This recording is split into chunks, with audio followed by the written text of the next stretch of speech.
Da palavra a professora Alice Ribeiro, secretária executiva do Movimento pela Base Nacional Comum.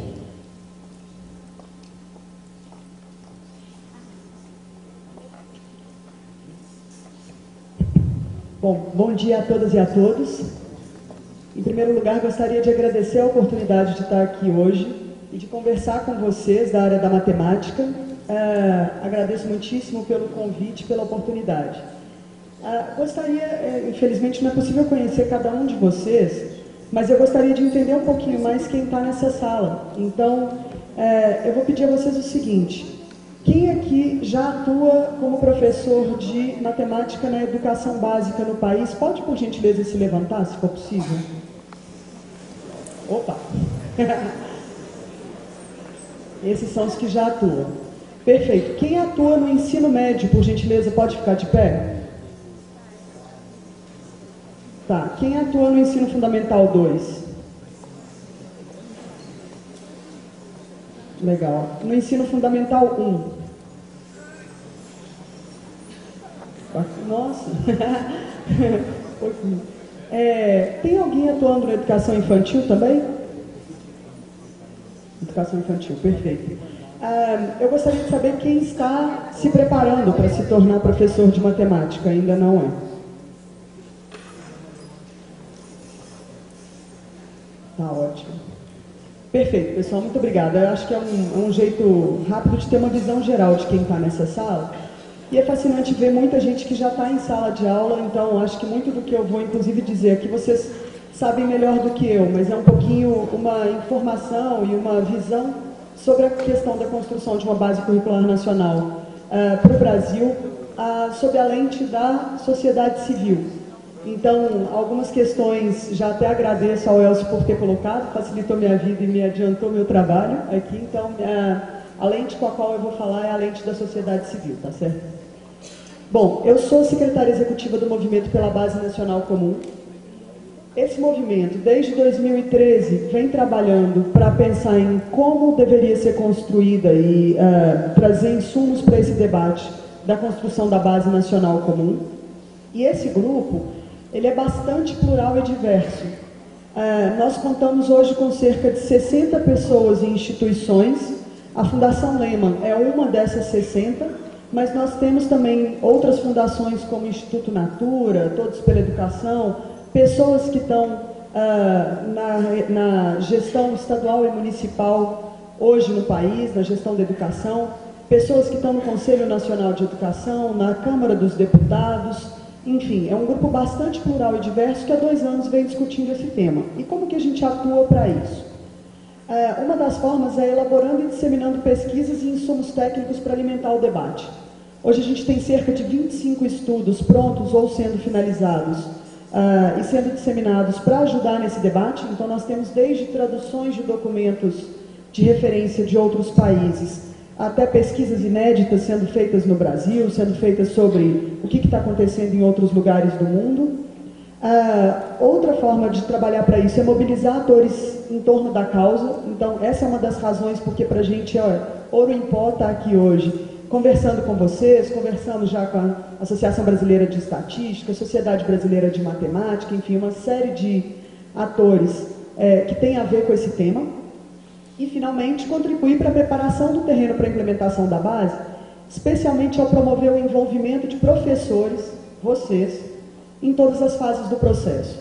Nós, do Movimento pela Base Nacional Comum, acreditamos que os professores têm que estar envolvidos em todas as fases de construção, consulta, disseminação e, especialmente, implementação dessa Base Nacional Comum.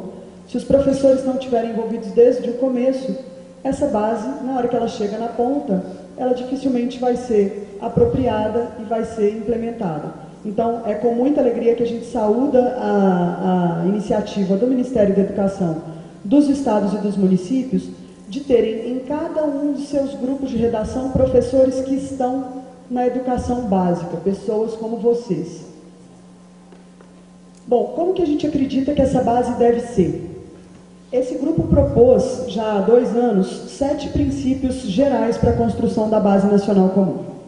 O primeiro deles é que essa base deve ter foco nos conhecimentos e competências essenciais que todos e todas devem ter e devem aprender ao longo da educação básica para que possam materializar seus projetos de vida e contribuírem para a sociedade. Então é aquele pretinho básico sem o qual o aluno não pode sair da escola. É o conjunto essencial que todos os alunos do Oiapoque ao Chuí têm direito de aprender. O segundo princípio, que é o da clareza e da objetividade. A gente sabe muito bem que os professores precisam de ter clareza sobre o que é esperado para eles. E aí a gente tem até algumas pesquisas interessantes sobre isso. Então é importante que essa base não deixe escondida no rodapé da página 853, rodapé número 25, o que é esperado que o professor saiba, o que é esperado que o professor faça em sala de aula, qual que é o conhecimento e o que é o saber fazer que esses alunos devem ter a cada ano da escolarização básica. Então ela deve ter um texto claro, linguagem acessível e deve ser concisa. O terceiro princípio é que ela deve ser baseada em evidências de pesquisas nacionais e internacionais. A gente já tem uma série de evidências nacionais, 24 dos 27 estados têm propostas curriculares, muitos municípios fizeram movimentos e esforços muito grandes para construir propostas curriculares. Isso precisa ser levado em consideração. E, igualmente, muitos países no mundo têm tido experiências muito importantes sobre a construção de padrões de aprendizagem. A gente não precisa criar a nossa jabuticaba aqui sem considerar essas lições aprendidas dos nossos estados, dos nossos municípios, dos nossos professores e dos outros países. A gente não precisa cair em buracos que já foram visitados aí por experiências anteriores e podemos beber também da água das vitórias e dos ganhos que eles tiveram. O nosso quarto princípio é que ela deve ser obrigatória para todas as escolas de educação básica do Brasil. Esse é um ponto muito importante, porque isso é o que garante a equidade. Garantindo que todos os alunos vão ter acesso a essas aprendizagens, garante-se uma equidade maior para o Brasil. E eu vou voltar a esse ponto um pouquinho mais adiante. Falei em adiante, passei o slide. O quinto princípio é o da diversidade como parte integrante da Base Nacional Comum. Isso significa que tanto a diversidade do país deve estar dentro da base, quanto que toda a diversidade do Brasil possa ser acomodada e acolhida pela parte diversificada da base. Então, é muito importante isso. O sexto princípio é que a base respeita a autonomia dos sistemas de ensino para a construção dos currículos e das escolas para a construção de seus projetos pedagógicos. A base, então, ela traz um pedaço do o que o aluno deve aprender e com qual qualidade. Um pedaço. O outro pedaço disso cabe às escolas, às redes definirem, de acordo com o que é importante localmente. Então, a base que nós defendemos no movimento pela Base Nacional Comum, ela traz essa parte do que o aluno deve aprender, mas ela não traz o como o professor deve ensinar, como isso deve ser verificado. Isso segue cabendo às escolas, às redes, enfim, aos sistemas de ensino. E, finalmente, é importante que essa base seja construída em colaboração entre estados, municípios e União e submetida a consultas públicas. Então, nesse ponto, nós do movimento saudamos também muito o Ministério da Educação, os secretários estaduais de educação e os dirigentes municipais de educação, que estão fazendo um esforço muito grande no sentido desses 7 princípios. A gente nota que isso está acontecendo. E aqui queria chamar a atenção para algo que o Elcio já falou. Vai ter um esforço muito grande, nacional, de escuta de todos os que tiverem interesse em comentar essa Base Nacional Comum. Vão ser 3 meses de consulta pública, então é muito importante que vocês se movimentem, vocês analisem esse documento, porque isso vai contribuir muito, não só para que ele seja aprimorado, mas para que ele seja de fato implementado e faça sentido para vocês e para os seus colegas que estão em sala de aula. Isso aqui é só para lembrar um pouquinho o caminho já percorrido pelos documentos curriculares no país. Então, o Elcio falou um pouco disso, mas é só para lembrar que a Base Nacional Comum, que está ali no último degrau, ela é um passo além. Ela não inviabiliza, ela não desrespeita, ela não... ela está considerando tudo que veio antes dela. Ela é um passo além num histórico de construção e implementação de propostas curriculares para o país. Bom, por que criar uma Base Nacional Comum para o Brasil? A primeira razão é da equidade. Eu acho que vocês que estão em sala de aula sabem disso melhor do que eu, mas assim, uma das pesquisas que a gente fez foi justamente para olhar o que hoje norteia o trabalho em sala de aula de grande parte dos professores do país. 2 elementos principais foram muito mencionados. O primeiro deles são os livros didáticos. Então, geralmente, o currículo que acaba sendo implementado nas escolas, em grande medida, são os livros didáticos, e o índice do livro didático é aquilo que o professor segue. Outro elemento que tem pautado muito o que acontece em sala de aula são as matrizes de avaliação, especialmente as avaliações externas, Prova Brasil, Enem. Isso não pode acontecer. Isso é passar o carro na frente dos bois. Em primeiro lugar, deve-se estabelecer o que é que os alunos devem saber, para então essas avaliações serem montadas, tanto as avaliações locais, avaliações nacionais, quanto os livros didáticos. Essa inversão precisa ser corrigida, e é isso que a gente espera que a base venha trazer. Trazer essa clareza do que é essencial que todo aluno aprenda, para que todo o sistema seja reorganizado e isso seja oferecido para todos. A gente sabe que os livros didáticos hoje, quando a gente compara livro didático de matemática do 3º ano, os mais acessados pelo PNLD, um trata numerais até 3.000, o outro vai até 999. Um olha frações, outro não. Um fala de hora, minuto e segundo, o outro vai até hora e minuto. O que acontece com um aluno que aprende, em grande medida, pautado por esses livros didáticos? O que acontece quando ele muda de escola? Dentro da rede, ele tem uma descontinuidade gigantesca. Então, é um fator de equidade muito grande esclarecer e explicitar claramente o que é esperado que os alunos saibam. A segunda razão é que está na lei. O Elcio já abordou isso muito bem. Está em várias leis, na Constituição Nacional, na Constituição Federal, nas diretrizes curriculares nacionais, nas diretrizes e bases e, último, no PNE. E ela permite uma reorganização sistêmica. É um pouco do que eu falei aqui antes. Como é que funciona essa reorganização sistêmica?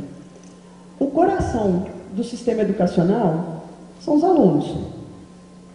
O que são esses direitos de aprender do aluno? Deveria pautar a formação de professores, que está apontando para um lado diferente, os recursos didáticos, que estão apontando para outro lado, as avaliações, apontando para um terceiro lado, os concursos, por exemplo, que também apontam para uma quarta direção, e mais uma série de fatores do sistema educacional. O que a gente gostaria? Que este coração do sistema educacional, que é justamente o direito de aprendizagem dos alunos, que tudo esteja voltado para ele. A formação inicial e continuada de professores esteja voltada para ele. As matrizes de avaliação, os recursos didáticos, os concursos e por aí vai. Então, nós sabemos que a Base Nacional Comum ela não é uma bala de prata, ela não resolve todos os problemas da educação brasileira. Mas ela é um passo além para se trazer uma reorganização sistêmica muito importante de vários elementos fundamentais, e os professores estão no coração disso. Bom, aqui é importante notar o seguinte, assusta, né? Mas vou explicar para vocês o que é isso. Isso aqui é um esforço que a gente fez de mapear alguns grupos de interesses e atores que estão relacionados de alguma forma à questão da construção de uma base nacional curricular.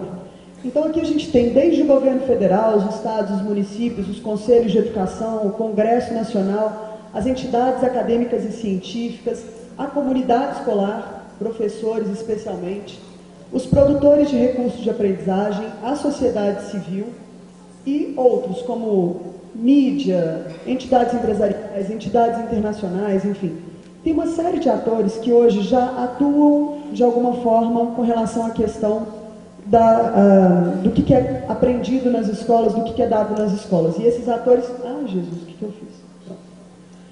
Esses atores, eles atuam diretamente nisso, todos esses. E aqui estão alguns deles que estão envolvidos mais diretamente. Com a criação de uma base nacional comum, imagine isso aqui como uma grande teia, tá, gente? Como uma grande nuvem. Todas as ações de todos esses atores vão precisar ser reorientadas. Isso é um esforço gigantesco de implementação. E se isso não acontecer, vai ter impactos muito sérios para a Base Nacional Comum. Vou dar um exemplo. Na Câmara dos Deputados e no Senado hoje, existe uma série de propostas de projetos de leis querendo tornar obrigatórios componentes curriculares, disciplinas. Então, vai desde tornar obrigatória a educação para o trânsito até voltar à educação moral e cívica, tem de tudo. Na última análise super superficial que a gente fez, havia 930 projetos de lei só na Câmara.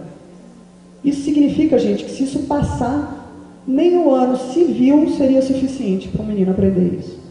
Se o menino passasse 365 dias por ano, 24 horas por dia na escola, não aprenderia. Então, a gente precisa garantir que todos esses atores, se eles já não estão envolvidos agora e olhando para essa construção dessa base nacional comum, eles deveriam estar, e eles vão ter um papel muito importante na fase de implementação. Então, um apelo que a gente faz, especialmente ao MEC e especialmente a esses atores, é que estejam a par dessa discussão e contribuam para que tudo vá numa mesma direção, senão vai continuar uma seta para lá, outra seta para cá, outra seta para colar, e nada convergindo ou pouca coisa convergindo para a necessidade do aluno. O que mostram as evidências? Aqui eu vou ilustrar um pouquinho do que a gente está falando um pouco mais. Principalmente as evidências mostram uma desconexão entre a escola atual e as necessidades do dia a dia. Elas mostram, tem algumas tendências internacionais bem interessantes e que a base quer a base. Esses slides vão estar disponíveis, viu, pessoal? Depois eu peço para a organização do evento que socialize isso. Bom, o que as evidências mostram com relação à desconexão entre a escola atual e as necessidades do dia a dia? Nós fizemos uma pesquisa que envolveu desde alunos egressos do ensino médio, bons alunos, que tiveram ótimas pontuações no Enem, e que hoje já estão ou no mercado de trabalho ou nas universidades.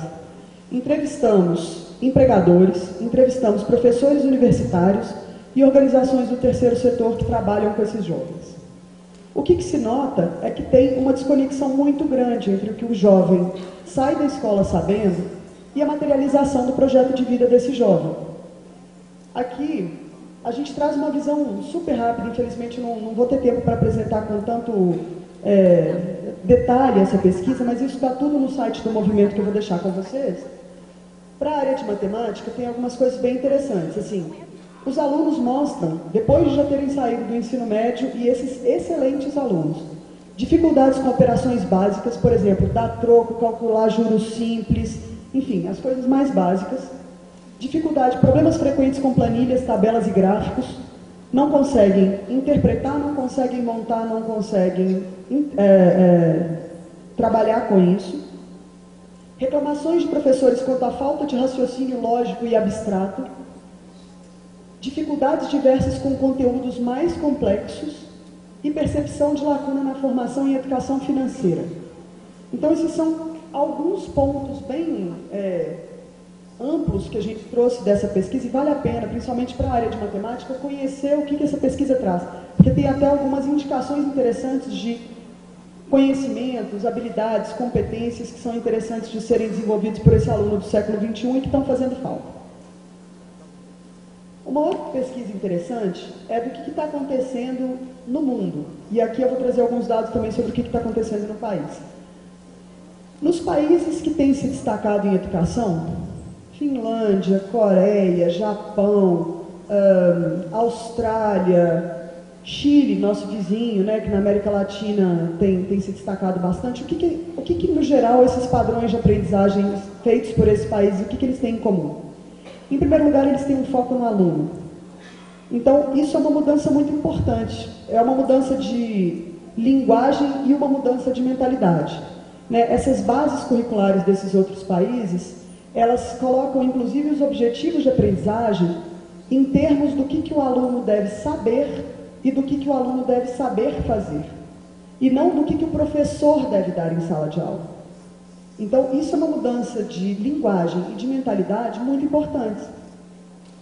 Né? Porque o que se espera é que o aluno demonstre esse conhecimento e demonstre essas competências.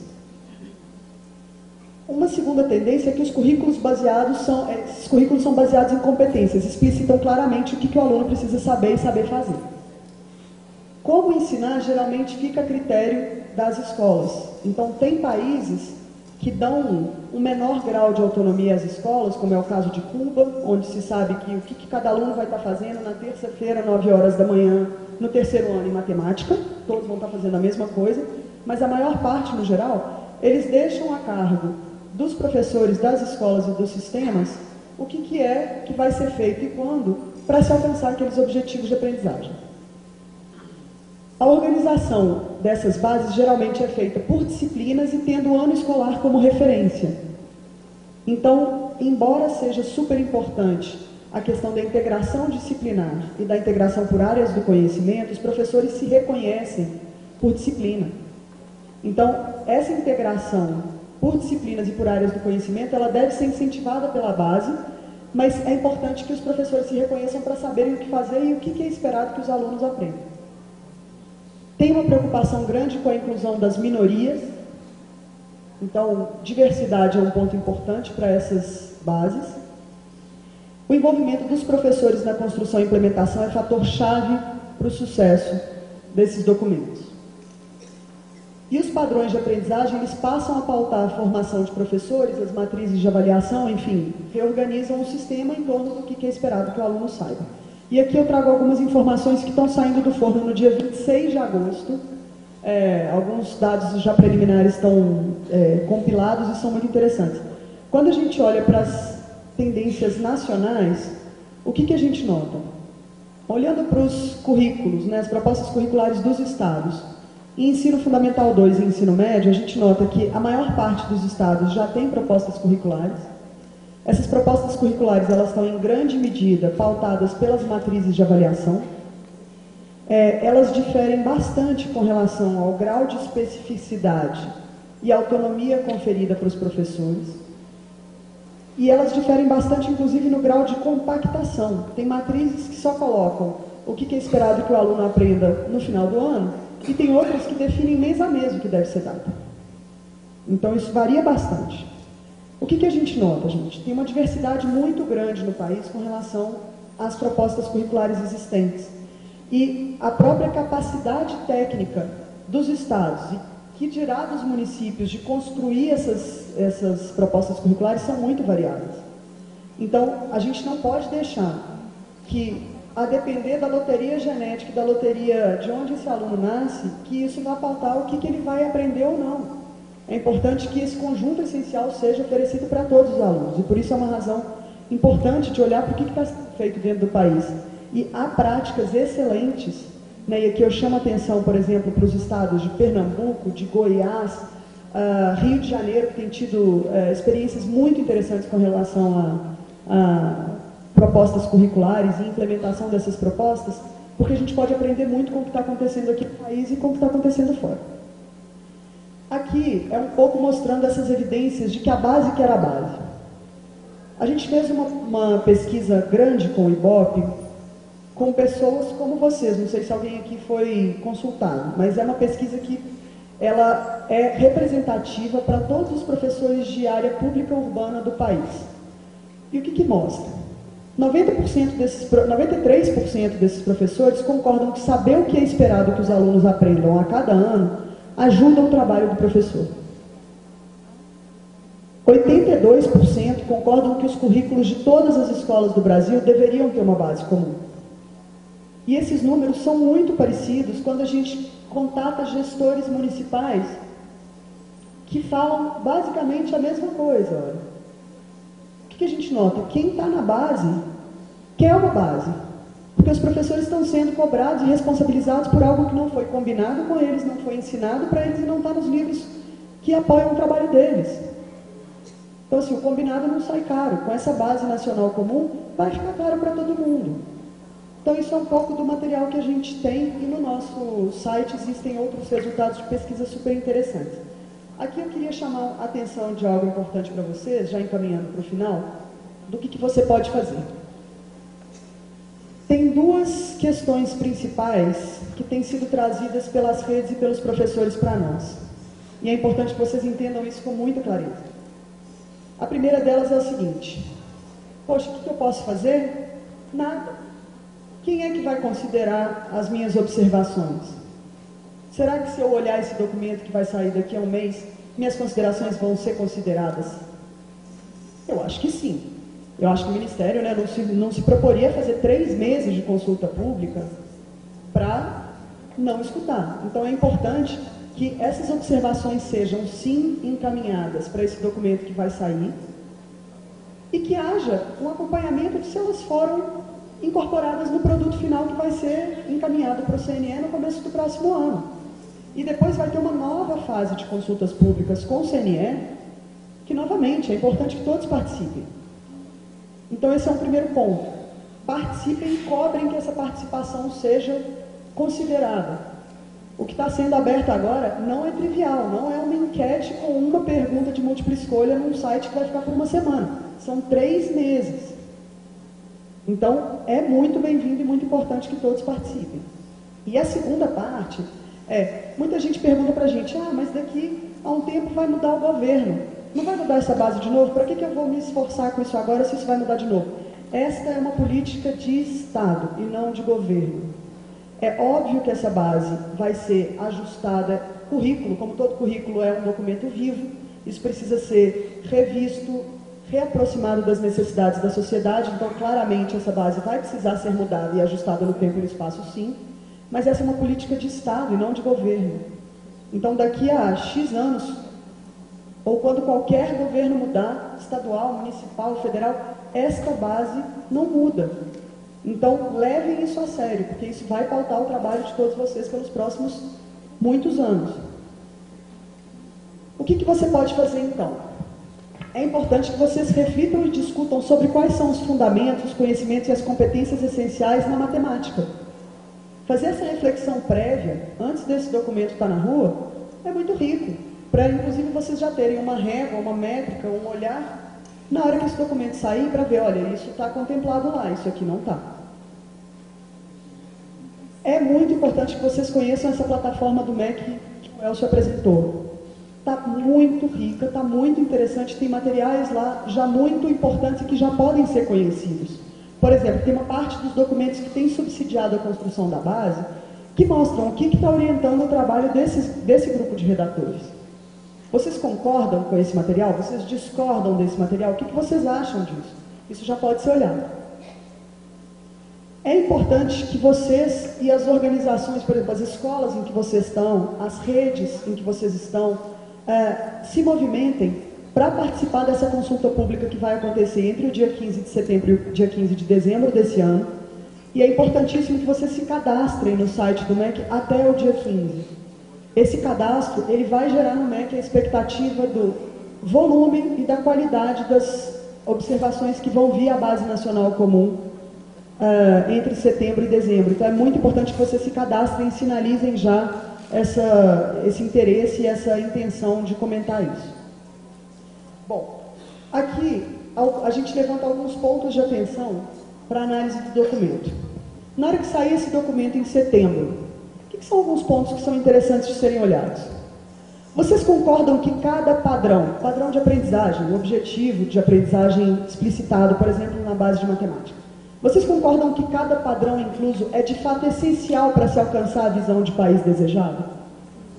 Isso é essencial para o aluno cumprir o seu projeto de vida? É essencial para que ele possa atuar em sociedade?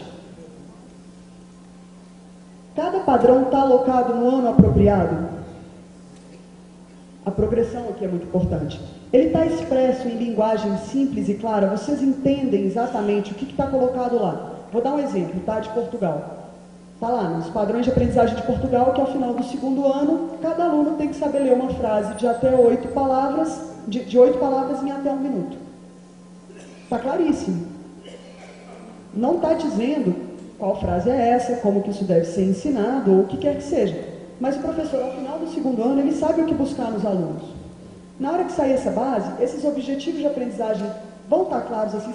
Fica alguma dúvida para você sobre o que isso quer dizer? Não pode ficar.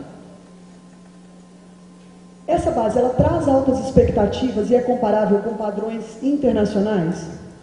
A gente não pode deixar que os nossos alunos tenham ficado para trás com relação ao que é cobrado no mundo, no PISA, no TERS, em outras avaliações internacionais e mesmo dentro do Brasil. Aluno de escola pública não pode ficar para trás do que aluno de escola particular. A gente escuta isso muito, né, de professor. Quem é professor sabe, meus alunos de escola particular estão num ponto e no mesmo ano meus alunos de escolas públicas estão em outros. Isso não pode acontecer. Então, essa base traz altas expectativas. É importante que traga. Os padrões apontam não só os conhecimentos, mas também as habilidades, as competências, as atitudes e os valores relevantes. Para a gente é super preocupante para os membros do Movimento pela Base Nacional Comum que essa base não seja uma lista de conteúdos. Os conteúdos são importantes sim, mas eles vêm a serviço de desenvolver habilidades, de desenvolver competências. Eles precisam fazer com que esse conhecimento esteja em ação e possa ser mobilizado para o que os alunos precisam. Tem uma progressão clara, ano a ano? Está fazendo sentido na matemática essa progressão desde a educação infantil até o ensino médio? Existem indicações de como que isso pode ser integrado entre as disciplinas e as áreas do conhecimento? Ou seja, tem uma progressão vertical clara e uma integração horizontal clara? É importante que tenha. O número e a profundidade dos padrões permite que o currículo não esteja inchado e que caiba no tempo disponível para as escolas? A gente sabe, gente, e com isso eu encerro minha fala, que é muito mais fácil incluir coisas no currículo do que excluir. Dói muito excluir. Porque tudo, especialmente para a gente que é de uma área ou de outra, parece muito importante. E a gente sabe a importância disso. Mas quando a gente pensa no nosso ano letivo, na maioria das nossas escolas que tem até 5 horas de aula por dia, não dá para ficar pulando conhecimentos, não dá para ficar pulando aprendizagens porque tem que correr com o livro didático e não vai caber se eu não correr com isso, então passe os alunos que não aprenderam. Esses objetivos de aprendizagem, eles precisam caber nas nossas escolas reais, eles precisam caber no nosso tempo real, promover um aprendizado mais aprofundado, menos abrangente e mais aprofundado. E aqui eu encerro com uma anedota, na verdade, que eu acho bastante chocante do caso do currículo australiano, que é o seguinte: a gente teve uma pessoa que ajudou a construir o currículo australiano de ciências aqui conosco há um mês atrás. E ela mostrou para a gente o que eles deixaram de fora do currículo australiano de ciências, e eu fiquei absolutamente chocada. Eles deixaram dinossauro de fora. Todo mundo gosta de dinossauro. Dinossauro é barato, aprender dinossauro é o máximo. Como que você vai deixar dinossauro fora de uma base de ciências? E ela falou que para eles que estavam na comissão, doeu muito. Mas eles tinham critérios muito claros sobre como que aquilo conversava com o restante do currículo, como aquilo caberia no ano letivo, como que eles poderiam ainda assim ter uma base comum e deixar espaço para as escolas e para as redes incluírem outros conteúdos. E, de acordo com os critérios que eles estabeleceram muito claramente, infelizmente, dinossauros não cabiam. Então, ficou a cargo das escolas e das redes acolher os bichinhos, ou bichões. Então, é um exemplo de como que essas escolhas, elas são doloridas mesmo, mas é importante que haja clareza nesses critérios do que entra e o que não entra, porque se tudo entrar, mais uma vez, a gente vai ter currículos muito inchados que não são execuíveis no ano letivo, o conhecimento dos alunos vai ficar muito superficial e pouco aprofundado. Então, é importante que isso esteja olhado e que seja acompanhado posteriormente se as suas observações foram acatadas pelo MEC. Então, eu reforço o pedido, pessoal. Organizem-se para analisar essa base. Esse tipo de pergunta provocadora aqui não é para responder só sim e não. Isso aqui são umas provocações e há 1000 outras. Mas vocês vão poder contribuir para que esses pontos e esses 1000 outros estejam contemplados na base. E que esse documento, que a partir de junho de 2016 vai ensejar uma mudança sistêmica muito grande, para que ele seja tecnicamente forte e politicamente legítimo. Então, finalizo fazendo o convite a vocês para que se organizem para isso. É importante que os professores estejam no barco desde o começo. Se vocês tiverem qualquer dúvida e quiserem mais informações, esse é o nosso site, movimentopelabase.org.br. E aqui está o meu contato. Estou à disposição para qualquer dúvida, comentário, sugestão. Agradeço mais uma vez muito pela atenção de vocês, pelo convite em participar dessa atenção de vocês, pelo convite em participar dessa oportunidade incrível, e estou à disposição para qualquer informação que se fizer necessária. Muito obrigada.